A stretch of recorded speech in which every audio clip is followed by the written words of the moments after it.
আজ আমরা আলোচনা করব ঢাকা জেলা নিয়ে, মানে বাংলাদেশের একেবারে হৃৎপিণ্ড বলা চলে। ঠিক তাই। রাজধানী শহর, দেশের রাজনীতি, অর্থনীতি সবকিছুর কেন্দ্র। হ্যাঁ, আর আমাদের হাতে যে বিভিন্ন তথ্যসূত্র, নোটস এগুলো আছে, সেগুলো ঘেঁটে আমরা চেষ্টা করব ঢাকার আসল পরিচিতিটা তুলে ধরতে। এর যে একটা সমৃদ্ধ ইতিহাস আছে, আবার সংস্কৃতি। আর আজকের যে দ্রুত নগরায়ন, সেই বাস্তবতার ছবিটাও, তাই না? একদম। তো শুরু করা যাক এর ইতিহাস দিয়ে।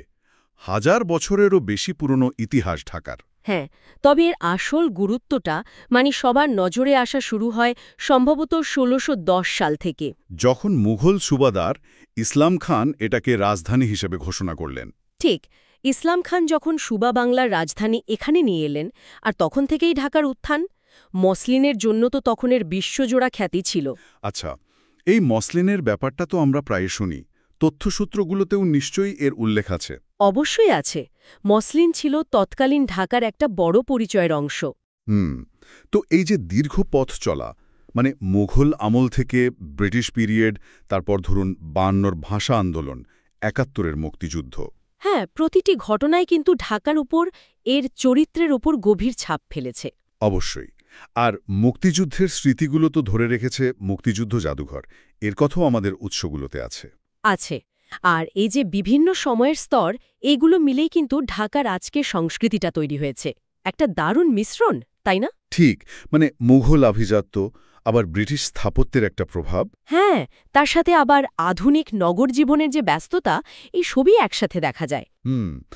একদিকে যেমন শিল্পকলা একাডেমি বা ধরুন ঢাকা বিশ্ববিদ্যালয় এলাকা, এগুলো সংস্কৃতির প্রাণকেন্দ্র। ঠিক। আবার অন্যদিকে পহেলা বৈশাখের মঙ্গল শোভাযাত্রা, যেটা এখন ইউনেস্কো হেরিটেজ, বা ঈদের উৎসব, এগুলো শহরের প্রাণচঞ্চল্যকে তুলে ধরে। আচ্ছা, ঢাকার কিন্তু কিছু অন্যরকম পরিচিতিও আছে, তাই না?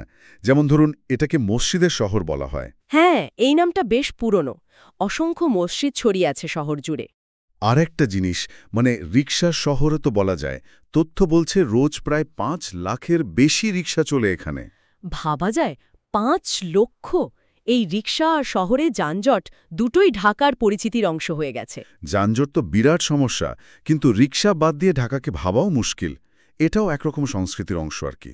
আর জামদানি শাড়ির কথা বলছিলেন না, ওই ঐতিহ্যটাও তো ঢাকারই। এটাও ইউনেস্কো স্বীকৃত ইনট্যাঞ্জিবল কালচারাল হেরিটেজ। হ্যাঁ, জামদানি। এই বিশেষত্বগুলো ঢাকার পরিচয়কে আরও সমৃদ্ধ করেছে, কিন্তু এর পাশাপাশি একটা কঠিন বাস্তবতার কথা তো উঠে এসছে সোর্সগুলোতে। হ্যাঁ, মানে ঢাকা যে বিশ্বের অন্যতম ঘনবসতিপূর্ণ শহর, এই বিষয়টা। এই বিপুল জনসংখ্যা, এটা তো শহরের উপর এনর্মাস চাপ তৈরি করে। অবশ্যই। আর এই বিপুল জনসংখ্যার জীবিকার প্রশ্নটাও তো গুরুত্বপূর্ণ। ঢাকাকে তো এমনি এমনি অর্থনৈতিক রাজধানী বলা হয় না। ঠিক, উৎসগুলো বিশ্লেষণ করলে বোঝা যায় এর কারণটা। প্রধান শিল্পখাতগুলোর দিকে তাকালেই তো হয়। পোশাক শিল্প তো আছেই। হ্যাঁ, রেডিমেড গার্মেন্টস তো বিশাল সেক্টর। এর পাশাপাশি ব্যাংকিং, আইটি, টেলিকম, এই খাতগুলো খুব গুরুত্বপূর্ণ। আর তেজগাঁও, মিরপুর, এই এলাকাগুলো তো রীতিমতো ইন্ডাস্ট্রিয়াল হাব। একদম।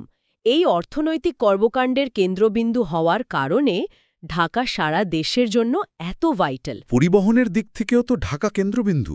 সড়ক, রেল, বিমান, এমনকি নদীপথও। হ্যাঁ, দেশের প্রধান রেল স্টেশন কমলাপুর, প্রধান বিমানবন্দর হজরত শাহজালাল আন্তর্জাতিক বিমানবন্দর, আবার সদরঘাট লঞ্চ টার্মিনাল, সবই তো এখানে।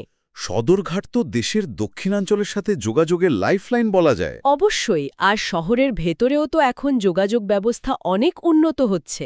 বাস, সিএনজি তো ছিলই। এখন তো মেট্রো রেলও চালু হয়েছে, যদিও আংশিকভাবে, কিন্তু একটা বড় পরিবর্তন তো বটেই। হ্যাঁ, ধীরে ধীরে হয়তো পুরো নেটওয়ার্কটাই চালু হবে। আর এত কিছুর ভিড়ে ঐতিহাসিক নিদর্শনগুলোও কিন্তু টিকে আছে। যেমন ধরুন লালবাগ কেল্লা, আহসান মঞ্জিল। লুই কানের নকশায় করা জাতীয় সংসদ ভবন, এটাও তো একটা স্থাপত্যের দারুণ নিদর্শন। অবশ্যই।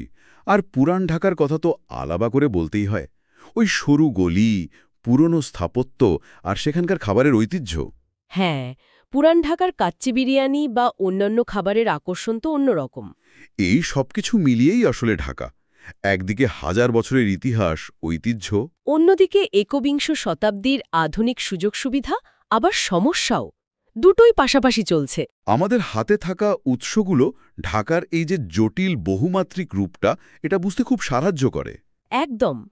একদিকে যেমন এর সমৃদ্ধ ঐতিহ্য, স্থাপত্য, সংস্কৃতির কথা জানা যায়, তেমনি অন্যদিকে ওই যে বুড়িগঙ্গার দূষণ বা শহরের জনসংখ্যার চাপ, যানজট, এই চ্যালেঞ্জগুলোর কথাও তো স্পষ্ট হয়ে ওঠে।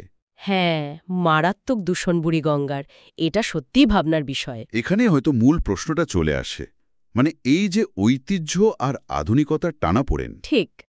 ঢাকা কিভাবে এর পুরনো ঐতিহ্যকে বাঁচিয়ে রেখে এই আধুনিক চ্যালেঞ্জগুলো মোকাবেলা করবে, কিভাবে ভবিষ্যতের জন্য একটা আরও বাসযোগ্য, টেকসই শহর হয়ে উঠবে। এই প্রশ্নগুলোই আসলে থেটে যায়। আমাদের উৎসগুলো এই প্রশ্নগুলোর মুখোমুখি দাঁড় করিয়ে দেয়। হ্যাঁ, জানিয়ে হয়তো আমাদের সবারই আরও ভাবা দরকার।